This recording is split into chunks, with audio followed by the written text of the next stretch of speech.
G'day, folks. I've got a very big, maybe a little bit volatile update to do today. So I'm going to just kick into it, and I'm going to do things a little bit out of order as well. I want to talk about the second thing I wrote this week. Actually, if you remember last week, if you watched last week, I said, look, I hadn't blogged for a few weeks because I've been traveling and so on, and it's normally only when I kind of get the itch, when I get something that I just want to get down, that a blog comes out. And 3 blogs came out this week, and yeah, a couple of them were very, very much scratching itches. But the first one was related to a safer web. Now, this is the Automated Security Analyzer for ASP.NET websites. I know, a bit of a mouthful. It was a project I created back in 2011 from memory, and I've got to actually check some of my stats now. It was so long ago that it predated pretty much everything that I do today in terms of my normal everyday life. So this was an idea that I had when I was living in corporate land, and we were doing a heap of development work which was being outsourced to vendors. And this was, how do I put this politely? It was being outsourced to very cheap vendors in very cheap parts of the world. And we got back the sort of software you'd expect when you send work to people who are probably not as experienced as other people, and particularly organizations that were cutting corners. So I would just continuously see bad software. And incidentally, this is really what's very, very much kickstarted me on the path to information security and the things I do today. Just seeing that, hey, there's a lot of developers out there that do need more education and support around how to create secure software. Now, one of the things that I was finding a lot of is just basic security misconfiguration of ASP.NET web apps. Perfect example, someone hasn't turned custom errors on. So you've got an exception in your web app, and rather than a nice friendly branded screen saying, hey, there was an exception in the web app, try again or go home or whatever, you'd get like internal yellow screen of death stack trace, stuff that you don't want publicly facing in a real live application. And from memory, I think the scope of applications we had across my domain, for want of a better term, which was Asia Pacific, was somewhere around 80 or 90 different web applications, doing everything from like basic static brochureware sites through to collecting some fairly serious information related to things like Viagra, because we made Viagra. Pfizer is the creator of Viagra. So we would run things like campaigns to improve your love life, and you can imagine the sort of data that would collect. So point being, broad spectrum of applications, getting things like security configurations right is important. So rather than continually checking all of these applications, not just when they were delivered, but then on an ongoing basis, because who knows what's been changed, rather than doing all that manually, I ended up writing an internal application which we used to do that. And it would just scan over new stuff, and it would scan existing stuff, and it would go, hey, there's, I'll give you a good example. The Viagra one was called Love Life Now. So Love Life Now has got a security misconfiguration. It's leaking internal stack traces. If you put some code in there which might have had a hard-coded password, please don't do this, but for argument's sake, and that code was disclosed in the stack trace, you're going to have a bad day of it. So I built that internally, used it. It was great. I wanted to make it available to more people, so I turned it into a safer web. Now, the premise there was, if I put this out publicly facing, more people can use it and they can do good things with their application security, which is good. And a bunch of people did. And then I got through to probably late 2013. It's almost the birthday, almost the 50th birthday. And I started Have I Been Pwned? And that has obviously taken on an absolute life of its own. It's become a massive thing. And I basically didn't touch a safer web for the last 5 years or something. In fact, I think the only change that I can think of that I made to a safe web in the last 5 years is I enabled TLS 1.2 when it makes web requests out to a website to see the security configuration. And that was like a one-liner, and it was only because people kept saying, hey, it doesn't work. Now, I also put it on App Harbor. And App Harbor, in many ways, was a bit of a predecessor to Azure. Now, here's what I mean by that. It wasn't run by Microsoft. It was run by another bunch of blokes. And App Harbor came along, and their mantra was Azure done right. And what they were saying is, at the time, Azure was not a great place for just hosting a normal everyday web application. You had things like web roles, and you could go and build software in a different way to what you were used to building it in, for, whatever, and you could put it on Azure. And that was a barrier to entry. And it was also very, very early days where a whole bunch of other practices that people normally held didn't translate directly to Azure. App Harbor came along and said, we're going to do the cloud and we're going to do it, quote unquote, right. And they did a good job of it. So it went on to App Harbor, a safe web did. And then, of course, within the space of a couple of years, Azure really started firing and became an absolutely fantastic platform, which is why Have I Been Pwned went on there and stayed there until today. Now, over time, I suspect that Azure has become Azure done right. Now, I know Azure has become Azure done right. It's an awesome platform. And it looks, as far as I can tell, like App Harbor has gone a bit unloved. And in the blog post I wrote about the end of life for a safer web, I sort of said, look, they haven't blogged for multiple years. The Twitter account has been dormant for, I think, at least 2 years. So as far as I can tell, App Harbor is now not really expanding, shall we say. Also, over about over about the last 6 months, in case you can hear it a little bit, I think I've got just a touch of a cold, which is making things a bit hard today. Over the last probably 6 months, a safer web has been down a bit. And it sits behind Cloudflare, so people have been going to a safer web, they've been getting the Cloudflare message saying, hey, we can't reverse proxy you back to the website.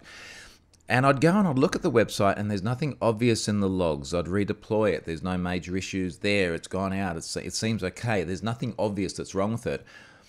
It's only 1 or 2 emails once in a blue moon. No one's really using it anymore, and I kind of let it sit. And frankly, this is not a good thing. Like, you don't want to just leave something there in a state of disrepair. And not least of which because I haven't upgraded packages or frameworks or other dependencies for years as well. So there was that. There was also the fact that ASP.NET has moved along in leaps and bounds. And the way it worked, where were we, 7 years ago, is now very different to the way it works today. We now have .NET Core 1 and 2 and .NET Standard, and everything's been open sourced. And we have much newer versions of not just the frameworks, but also the operating systems that they run on. We've gone through multiple versions of Windows Server and IIS. And there's now all of these different conditions and things that a safer web just didn't test for. It was not good for those things. So for some weeks now, I've sort of had this plan that I'm going to pull the pin on it and decommission it. And originally I was thinking, look, I'll let everyone know in advance. And then I went, well, site's not working. No one's going to it. I looked at the Google Analytics stats and that demonstrated that obviously no one was using it because site was down. So I decided to pull the pin and write a blog post announcing why I'd done it and what the background was, which is basically what I've just explained to you. So that's the history of it. To tackle one point, and I knew it would come up in comments, so I put it in the blog post, and then people still ask the question because they don't read the blog. I'm not open sourcing it. And there's a couple of reasons for that, and probably the easiest one to explain and not have anyone debate is that a bunch of this code did come from within Pfizer. And it was when I was working there, building software for them in my normal enterprisey corporate capacity. Some of it was used to do some good stuff in a safer web. I don't want to just go and put that code out there because inevitably some of it was built on Pfizer time. So there's that. And the other thing is, frankly, it's from a long time ago, testing for a bunch of stuff that's not accurate in the current frameworks.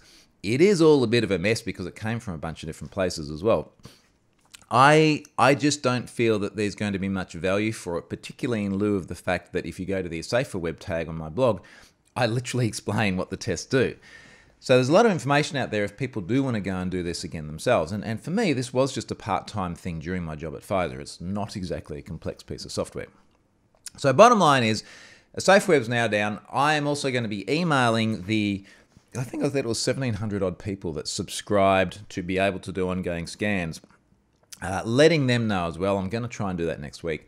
And also offering them some discounts for Report URI as well, which is the project Scott Helm and I run together. And it's not the same as a safer web. It does something different. But it is the one thing I have control over to make a gesture of goodwill, for want of a better term. And then I'll point them to other things like securityheaders.io is another project of Scott's and SSL Labs and stuff like that, which again do different things, but in a similar sort of realm in terms of like dynamic security testing. Now, that's a safer web, so let's put that one behind us. Move on, we'll start talking about passwords, and this is where it's gonna, oh man, things this week. Let's start with the one that that actually got a lot more traction than I expected and is not too contentious. And the title of this is Here's Why Insert Thing Here is Not a Password Killer. Now, I get a lot of emails. I get a lot of emails and a lot of Twitters and a lot of DMs and things like this.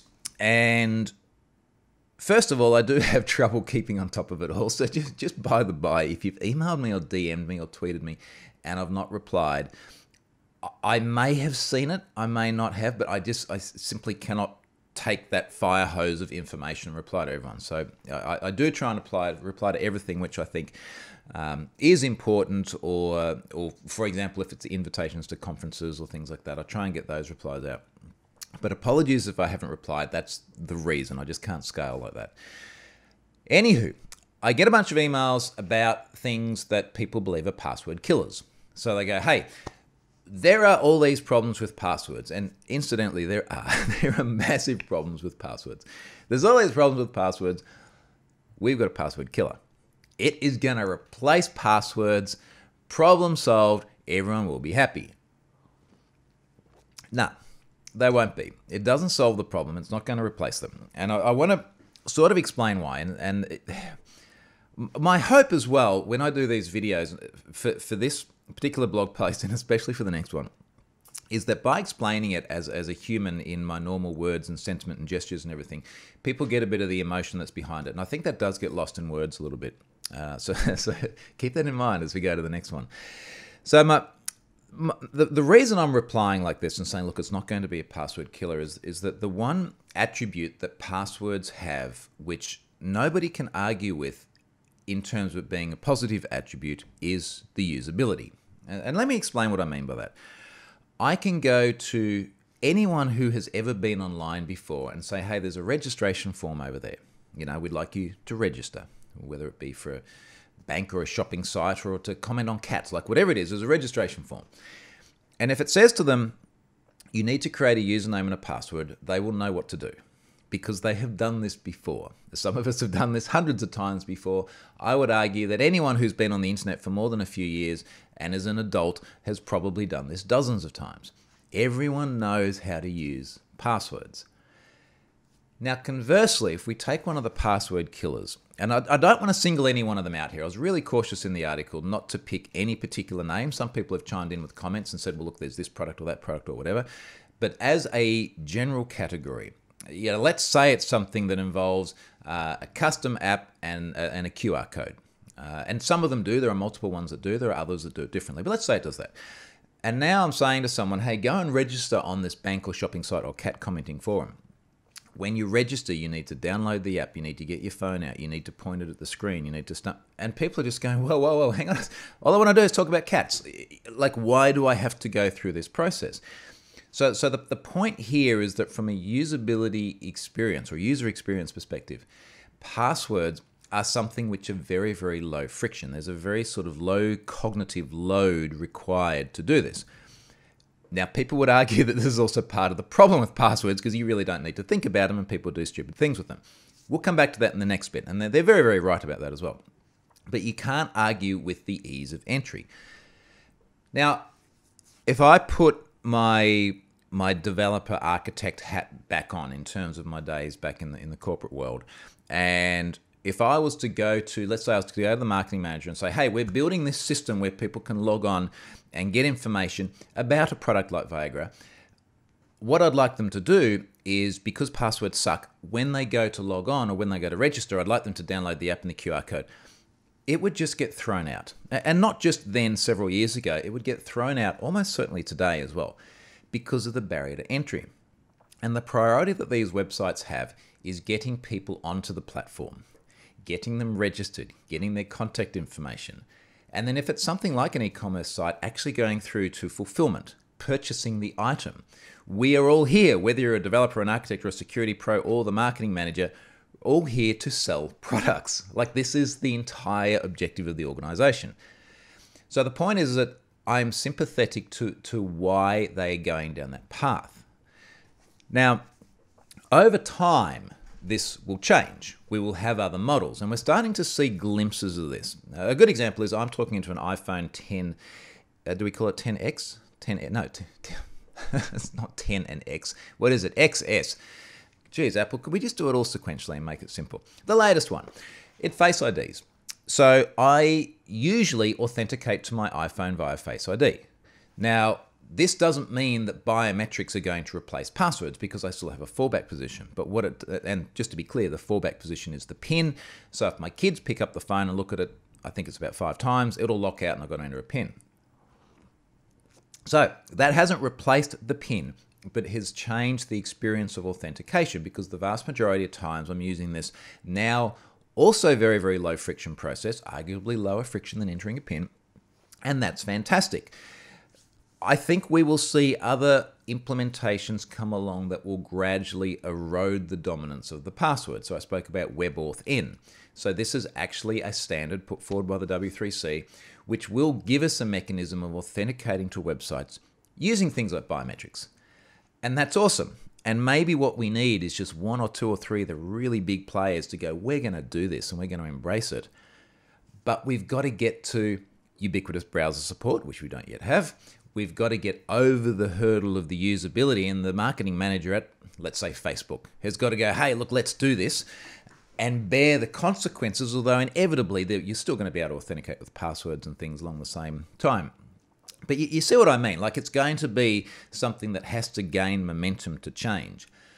WebAuthn, I think, has got a much better chance of being the password killer than anything else because it's an open standard. It's part of, as I mentioned, W3C spec. It is increasingly supported by browsers. The things that are the magic links or the QR codes or all that sort of stuff are frankly a stopgap until we get to better models. And I just cannot see them having success for this very reason.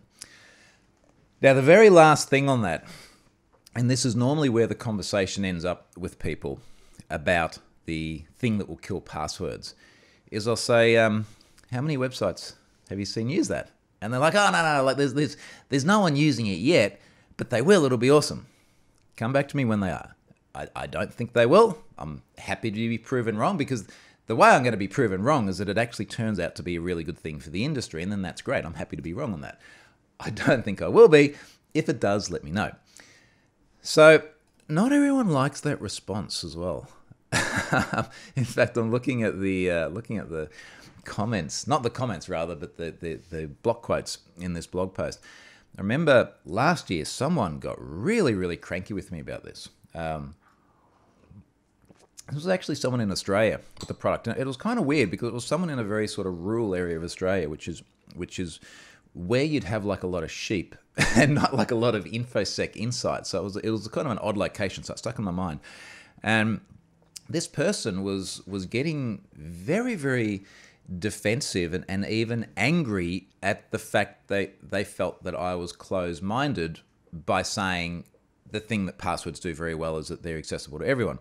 And the discussion ended up with this person saying, I think it is only negativity that doesn't allow positiveness to excel. Okay, I'm not sure how this makes your password killer any better, but fine. Still never seen that password killer anywhere, and this was well over a year ago as well. Okay, so let us move on to the more contentious one.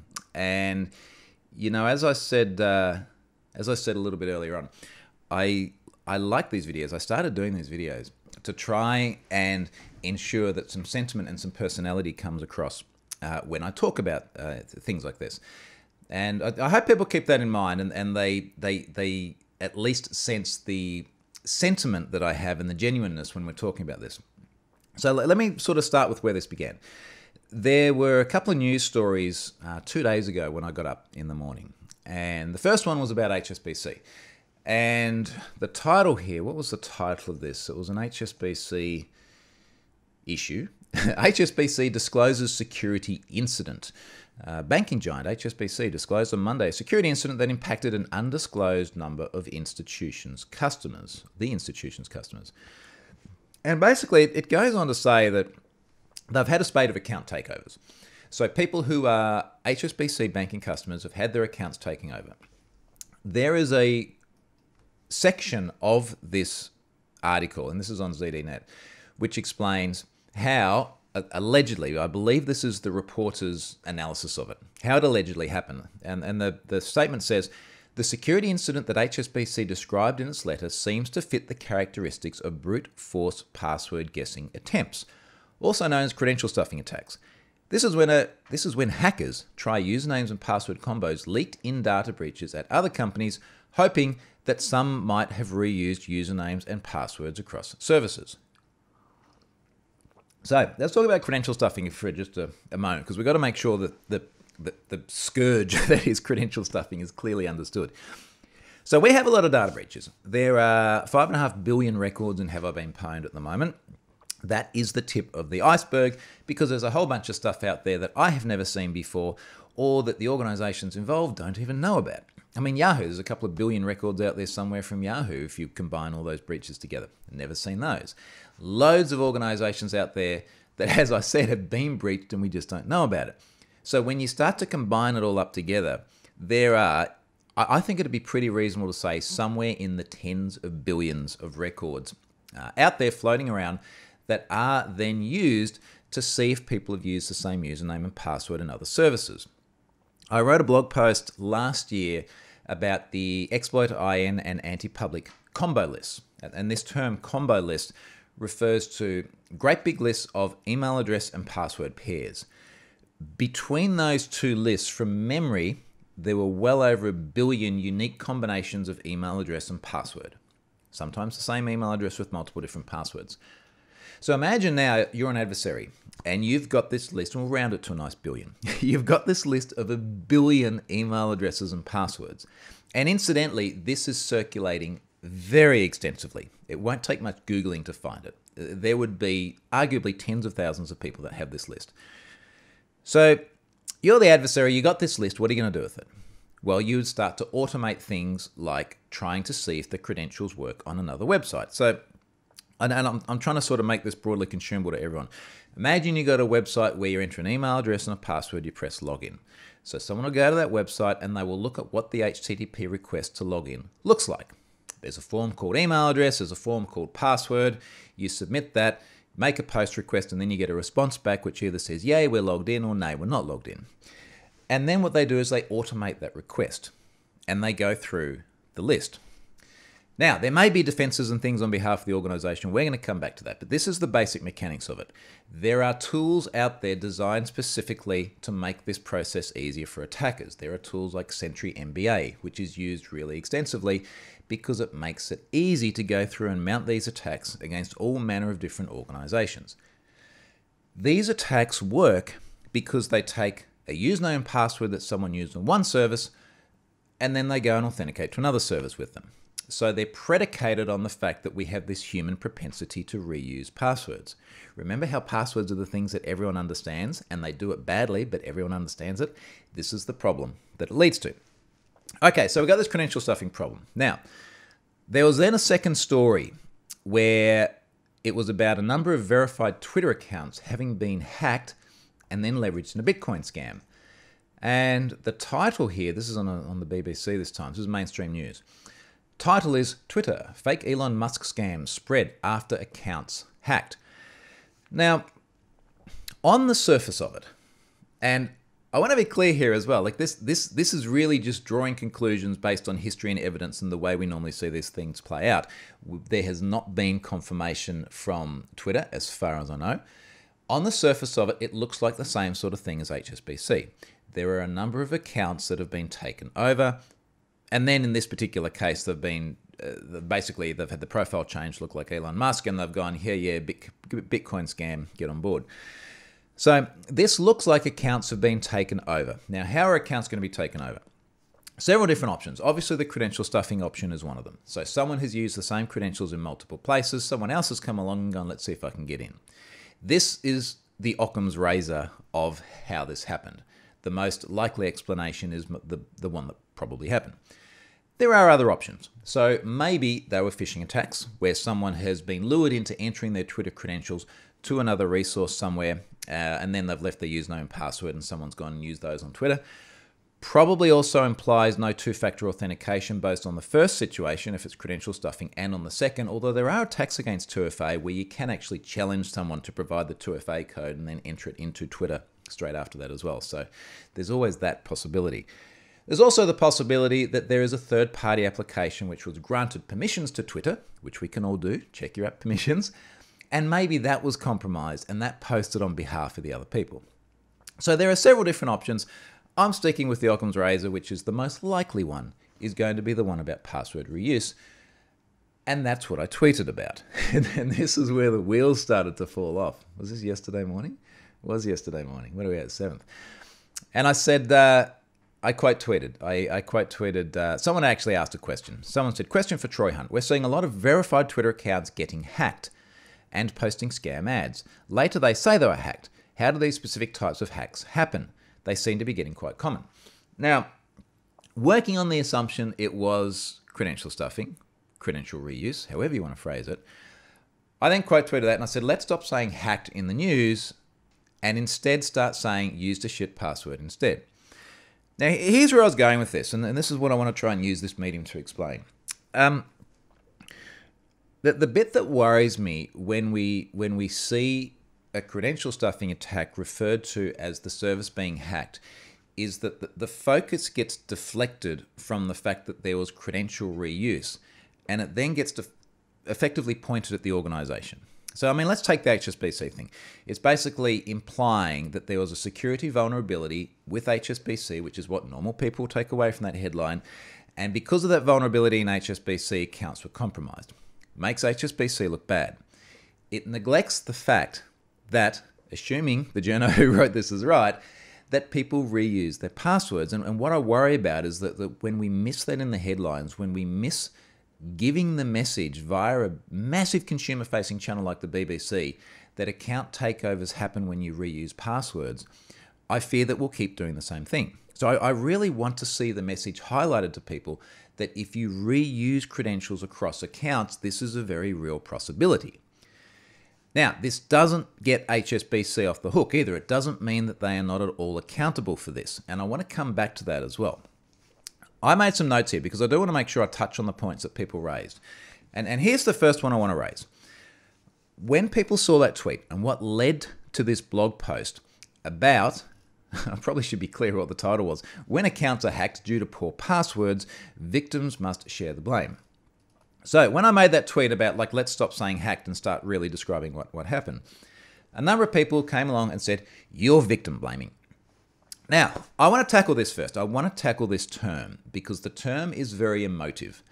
And what I think is happening here is a lot of people are responding to the term and they're missing the underlying issue about what's going on. I actually went and did some Googling on this. I do like to try and research these things.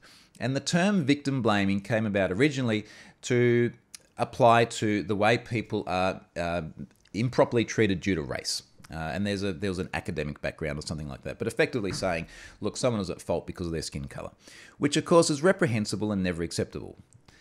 It's then been used a lot to refer to everything from rape to domestic violence to child abuse. And effectively, again, it's implying, an example that regularly came up is people say, oh, she shouldn't have gone out wearing that, and then something negative happened. That's victim blaming because people should have the right to wear whatever the hell they want, clearly. So this is where the term comes from. And the thing is that it's used in context where there can be no sympathy for the perpetrator and complete sympathy for the victim. The victim is not to blame for these events.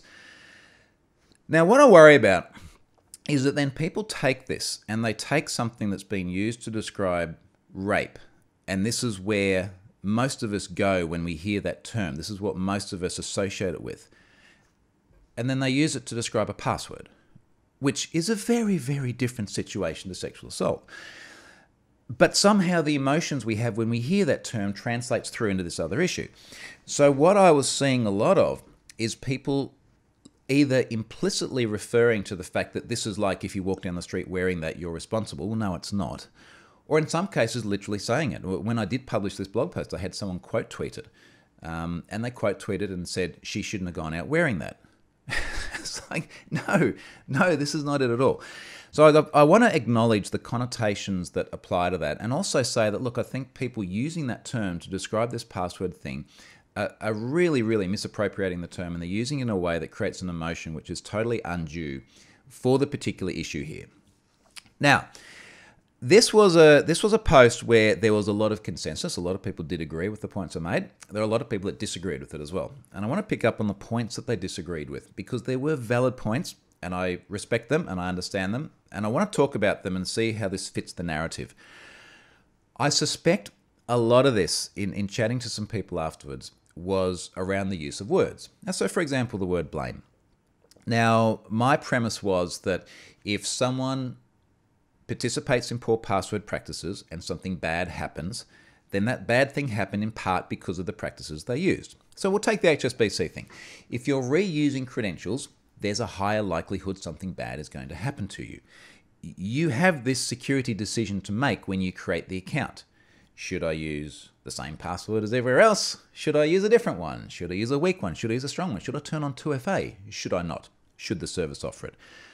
So the point which we just simply cannot escape is that people do have a degree of control over their security posture. And we teach this, right? Like this is something which is ingrained into corporate culture. I'm seeing it appear in schools now as well, which is fantastic. I'm teaching it at schools. I've done talks at schools before where I have communicated this material. I'm teaching it at conferences. I've taught it at freaking Congress. I've literally sat there in Washington, D.C. and talked about the risks with things like secrets. So me, as well as anyone else, knows how important the education piece is around this. Now, once we start saying there's an education piece, we start to saying that people can gain knowledge such that they can make informed decisions. They can start to choose what they do with their security posture. So, for example, I choose every time I create an account to do it with one password, the password manager one password, not the same password. I create a random password out of one password. It's never the same as another one, and I turn on two-factor. And that's fine. My parents are less technically savvy. They choose to use a book where they can write the password in there. And often they'll use a passphrase, and then they make the choice when they create accounts. Now, there's a bit about how well educated people are. I want to come back to that, but we cannot escape the fact that when people create accounts online, they have a degree of control over their own safety. That's very, very important because as soon as we say we don't do that, or they don't have that, well, then what's the point? Like, what is the point of trying to educate people if we're later on going to come back and say, well, it's not their responsibility anyway? Like, that just does not add up. So that's the first thing. People do have input over this. Now, a lot of people, I'm reading my notes here, a lot of people focused on how much education someone has. And they made the example, or they made the point. And when I say they, there was a constant theme here. And to be fair, again, I want to acknowledge, if it's one person saying something, maybe it's one person whose ideas differ from everyone else. But there were many people saying this. And I've got to recognize that a lot of people did have this view. So one of the things I said is, well, what happens if you're elderly, or if you're a child, or some people actually said if you're intellectually disabled? Well, you know, what happens then? Are you still responsible? Actually, I think they said it kind of the other way around. They said you're not responsible. Now, we got to tackle this because it's important, but it's also parallel. And I want to explain what I mean by that. We need to work on the education. We need to make this stuff more accessible for people. You know, funnily enough, I've just had the discussion about how passwords are going to live on and the password killers won't come along and kill it because passwords are so accessible. But even though they're so accessible, we still have these problems because everyone understands how they work. They just don't adhere to what we would accept as best practices of how we manage them. Because it's hard, because not everyone has password managers, because there's a barrier to entry, because they possibly haven't thought through the ramifications of it. Or as someone said in the comments on the blog post, they said some people just don't care. They're like, I might get hacked. Doesn't matter. So there's all sorts of reasons. Now, in terms of that education piece, we do have to do our best with all these groups. I mean, this is almost like the modern day equivalent of you need to learn how to change a tire on your car. Oh man, I did an IRL analogy. So I hate these IRL analogies insofar as I think we can explain these concepts well enough with technology without having to sort of drop back to real world examples. But I guess the point is that in a modern society where we're all online all the time, things like online security hygiene is now becoming one of these sort of basic facts of life that we need to get to grips with because we have so many accounts. So we need to do our best on the education front. Now, regardless of how well or poorly educated someone is, they still get to make the choice. They get to choose which password they're going to use. And if an incident such as one of these data breaches happens because of password reuse and a credential stuffing attack, then there is going to be a ramification. They are responsible for their account. People don't like me saying this, but if you're commenting on Discuss or if you're chiming in on Twitter and telling me you don't like it, you have literally agreed to this. And in fact, this is one of the points I put towards the end because I really wanted to ram this home. As much as you may not like it, you are responsible for the security of your account. I'll tell you why. So here's Twitter's terms of service. You are responsible for safeguarding your account, so use a strong password and limit its use to this account. We cannot and will not be liable for any loss or damage arising from your failure to comply with the above. And as I said to many people on Twitter, it's like you are literally using the platform where you have agreed to this to then tell me that you don't agree with this, which to me doesn't really add up.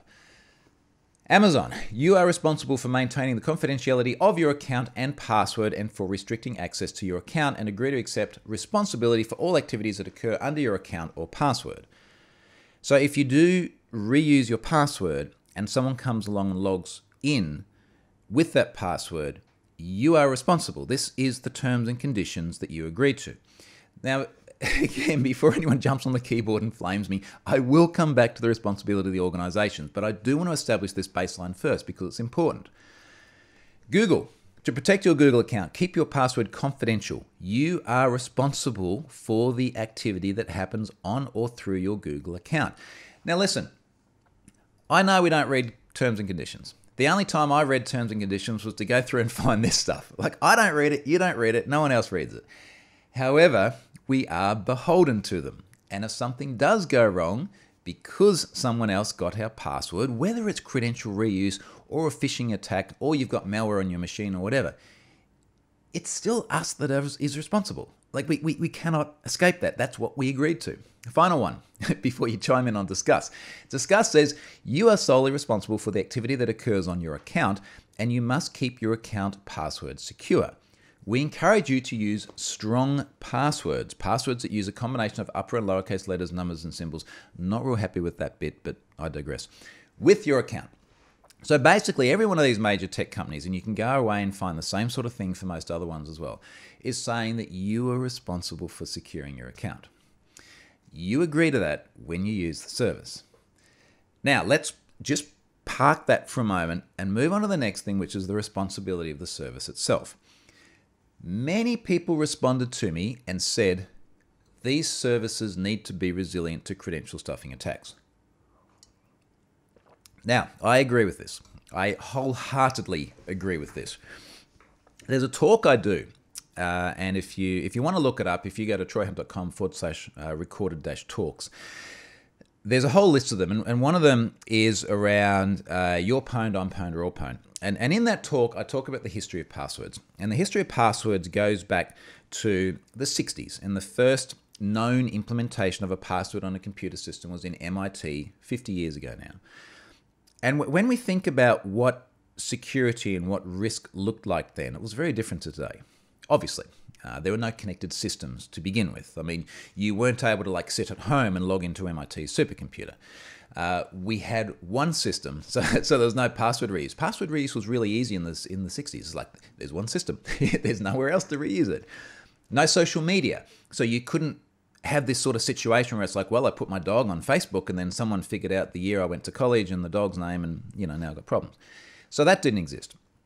But the way we authenticated then is still fundamentally the same as many systems today. And that way is you have two strings in your head. You have a username and a password.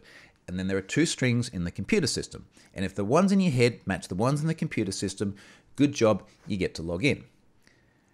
How many sites do you use today that are still just the same? There is literally a site called catforum.com. It's a vBulletin based site.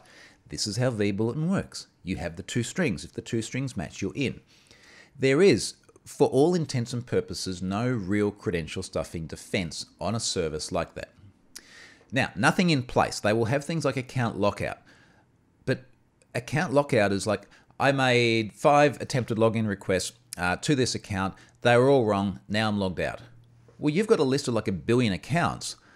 you're probably not going to have 5 different passwords for being the attacker. You're probably not going to have 5 different passwords for that account anyway. You're going to try the 2 that are in there, and then you're going to go into another account. And then people say, oh, you should lock out the IP address. I'll just get another IP address. I mean, look, I see this with Have I Been Pwned. I see people using sometimes thousands of different IP addresses to come and hammer away at the service. This is a trivial exercise. Hackers work this out. So my point is that there's still, first of all, a huge number of sites out there that have got no credential, what were they?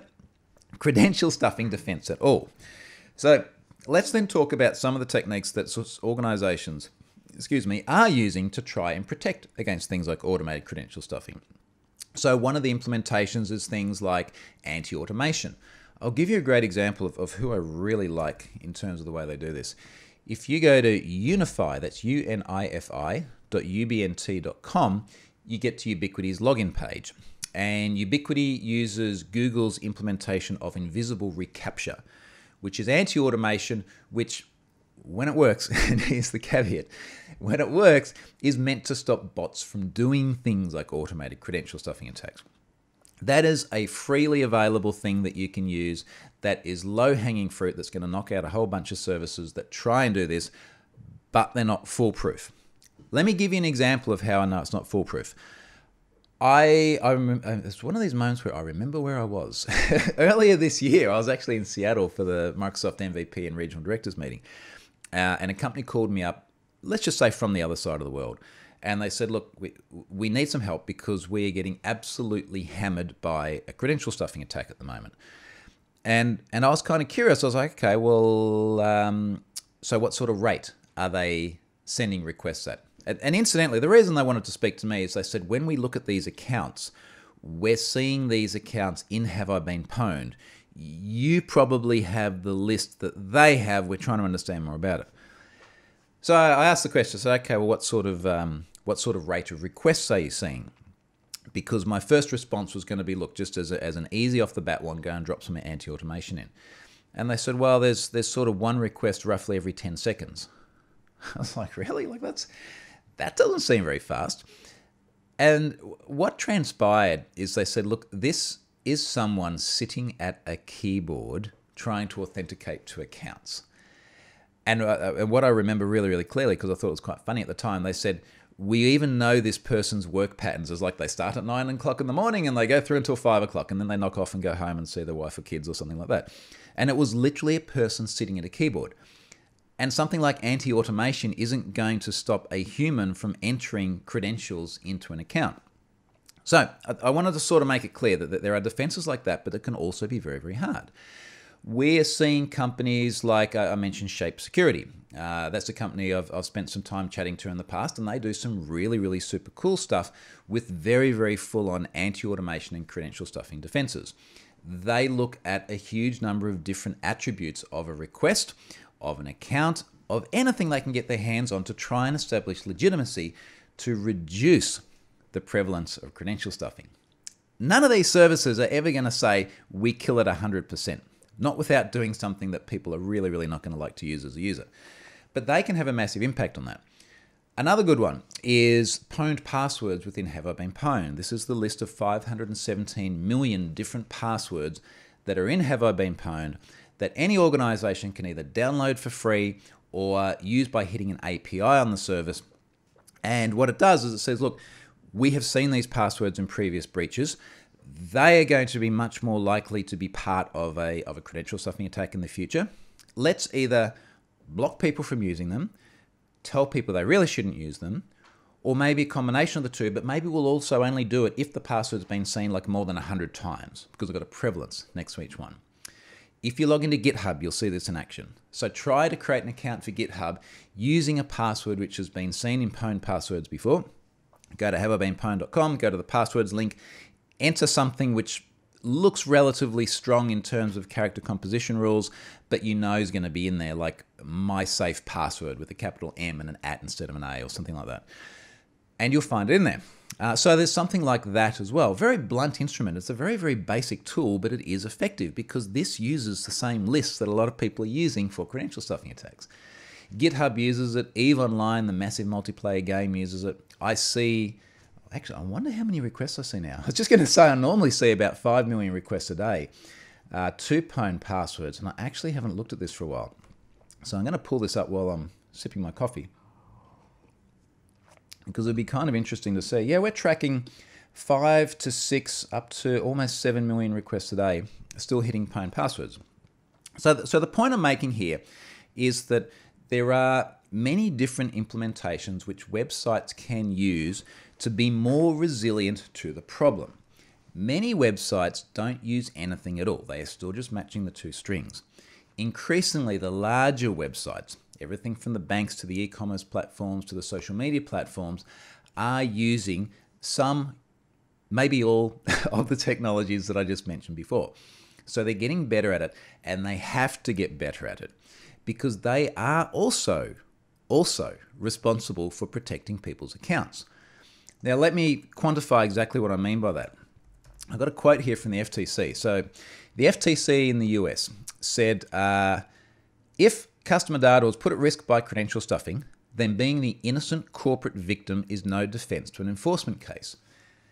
Now, this is really important because they're saying, let's say you are catforum.com. If you're catforum.com and an attacker comes along with the right username and the right password for one of your users and they manage to authenticate, the FTC may still go to town on you. Now, in fairness, there is a bit of me which is very sympathetic to Catforum or whoever else it may be, because that's a hard problem. An adversary comes along with legitimate credentials. How do you make sure that it's not an adversary and it's actually the right person? It's not an easy problem. It can be an expensive problem. But I do agree that organizations need to accept responsibility for this as well. Having said that, I don't think we're ever going to get this perfect. We are not going to get even the HSBCs of the world and the Twitters of the world with all their money and all their smart security people. This is never going to go down to zero, because at the end of the day, it's going to be extremely hard to defend against an adversary who comes along with the correct username and password and sits down at a keyboard. That is a really, really hard problem to solve. What can we do to make this better? Well, we can use the security controls that individuals have at their disposal.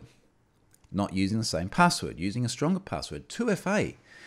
I would love to know if those GitHub accounts in the story that spurned all of this crazy discussion to begin with, I'd love to know if they had 2FA enabled. I suspect there's a very high likelihood they didn't, which is what led to this. I'd love to know. If anyone from Twitter is watching, can you please share this so that we can learn something as an industry and get better? So there's that. Now, I'm looking at my notes here, and one of the other interesting things here is the sort of conflicting views on things like pwn passwords. So for example, I had a lot of people expressing that message about effectively the system should save people from themselves. The HSBCs and the Twitters of the world should be resilient to credential stuffing attacks. And of course, one of the ways they can do this is with things like pwn passwords. And I mentioned GitHub using it. I have also had feedback from people that have been very upset about that. Oh, look, it's the internet. Everyone's getting upset, right? And the sentiment that I've heard from people is, I should be able to use whichever shit password I want. It's my decision. And then this is at odds with the other thing about these services should save people from themselves. So it's almost like I'm copying it from every front here. No matter what I do, there's going to be someone who's upset about it. And I'm okay with that. This is not about pleasing everyone. I'm just trying to make the point that there are opposing views as to what the right implementation of a credential stuffing defense is. So where I sort of concluded with this, I want to read this last sentence because I still stand by this. I said, by all means, call it victim blaming if you must. But when applied to making poor security decisions of the kind discussed above, the responsibility is a shared one. And I really want to leave it on that note. It is something that we all have a role to play in. I would like to think I play my role around education for all the things that I discussed before. I'm spending a heap of time educating on those fronts. We need to do better at helping people understand security. The systems involved here definitely have a role. They need to be resilient to credential stuffing attack. The FTC apparently is going to come after you if you don't. So the likes of the HSBC have got to keep working on making that better. But we do also get back to this point of people need to make decisions to make their own security posture better. And I keep coming back to what would I teach my kids? Maybe this is just like the dad in me now. You know, what would I tell my kids about creating online accounts? And I actually had a chat with my 9-year-old son in the car yesterday morning, and I said, mate, if you needed to create an account and you needed to create a password somewhere, you know, what would it be? And he started reeling off random numbers in his head, and I was like, okay, I wasn't quite expecting that. You know, why would you do that? And he said, well, then if someone knows my password for one site, they don't get into another one. Now, granted, he lives in an environment where I talk about this a lot, but even 9-year-old kids can start to get the basics of this. And I didn't even correct him on just using the numbers thing, because frankly, if you're a 9-year-old kid, you don't have many accounts anyway. He doesn't have a bank account that I know of. So, you know, I think that we have opportunities to educate everywhere, but we must make sure that people understand that they do have control over their security posture. And I reject absolutely, emphatically, that people have no control. This is just not the case. You can make these discussions. And I think one of the things that really got the bee in my bonnet to write this in the first place is the assumption that people don't have control, that everyone's a victim, and that there's nothing that you can do yourself to try and make this better. You do have this choice, and I think this is awesome. I think it's fantastic that all of us can play a little part in making this better. I think, just as a final parting word, I do think the use of the word blame in particular is one of the things that people get very hung up on. They don't like the way that's applied to the fact that someone is a victim of an event like a hacking attack.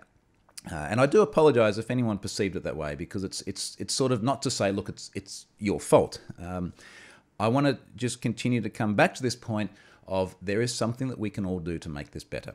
And look, hopefully that's something that we can all align around and no one will actually disagree with. Anyway, so that is the story with the password thing. I hope that helps put it into perspective, and I hope that this forum possibly conveys a little bit more of the sentiment of what I meant by that. So last thing, since I do need to wrap this up now, it is sponsorship week with Gold Security. So Gold Security is sponsoring my blog this week. They have been around for quite some time now, so big thanks to those guys. I am just in the midst of planning sponsors for 2019 as well. So what I'm actually going to try and do is kind of work out the first 6 months of sponsorship, which I have largely done due to a couple of largish sponsors. And then I'm going to be reaching back out to everyone else who has either sponsored before or who has asked for sponsorship and give them some options, because there's a couple of spots left there as well.